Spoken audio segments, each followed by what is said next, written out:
The time is 4 o'clock. We bring to you the news around Africa. Two of six teenage members of the Burundi robotics team who went missing from Washington, D.C. in the United States this week have crossed into Canada and are safe.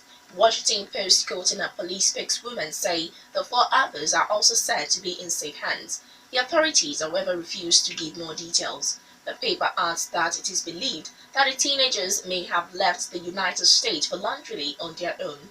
The teenagers, now in Canada, have been identified by the police as Don Charo Ngabire, 16, and Audrey Wamikaze, 17. The teenagers, four boys and two girls, disappeared during the first Global Challenge Robotics Tournament in Washington. A court in Ghana has dropped charges against members of a separatist group who had been accused of treason.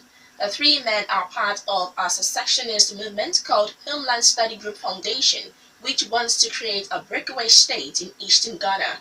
They were arrested in March for declaring the Volta region and parts of the northern Ghana as Western Togoland. The region did not fall within the administrative borders of the Gold Coast, which became known as Ghana at the independence 60 years ago.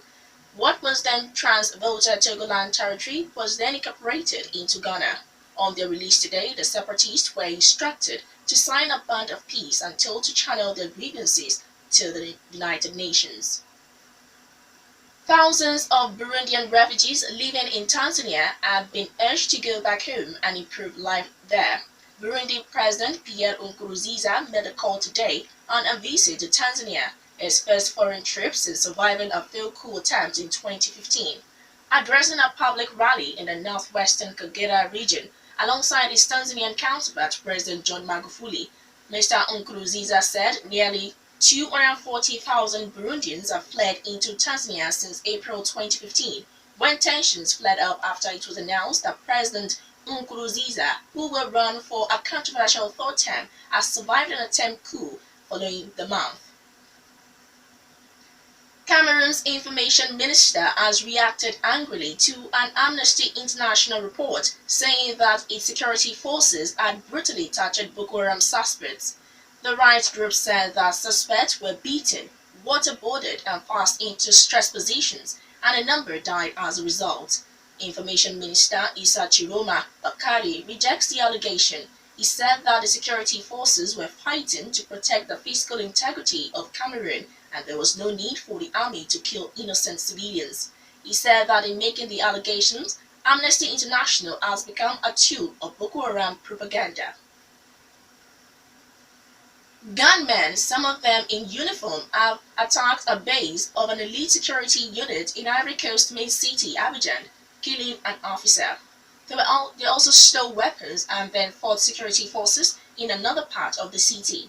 The raid, late on Wednesday, follows months of military mutinies. It came hours after the government rejected top security posts and 2 days before an event that will bring in thousands from around the French-speaking world to Ivory Coast. Shooting broke out at around 9:30 p.m. at the National Police Academy in Abidjan's Cocody neighborhood and lasted for about an hour. Defense Minister Ahmed Bakayoko said during a visit to the base earlier Thursday that the attack was clearly aimed at seasoned weaponry. A civilian court in Morocco has sentenced 23 Sahrawis to jail terms ranging from 2 years to life over the killing of 11 security forces in the disputed territory of Western Sahara. The case was referred to the civilian court following widespread condemnation of the 2013 verdict of the military court, which gave the group jail terms ranging from 20 years to life. Earlier this week, Amnesty International and Human Rights Watch urged Morocco to ensure that the civilian court verdict was not based on confessions or statements obtained under torture or other ill treatment during police interrogations.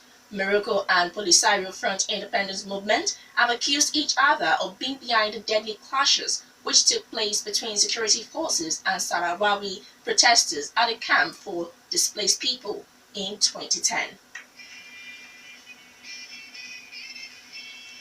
And that was Africa Today. I am Ololade Sanyaolu. Thank you for listening. Good afternoon.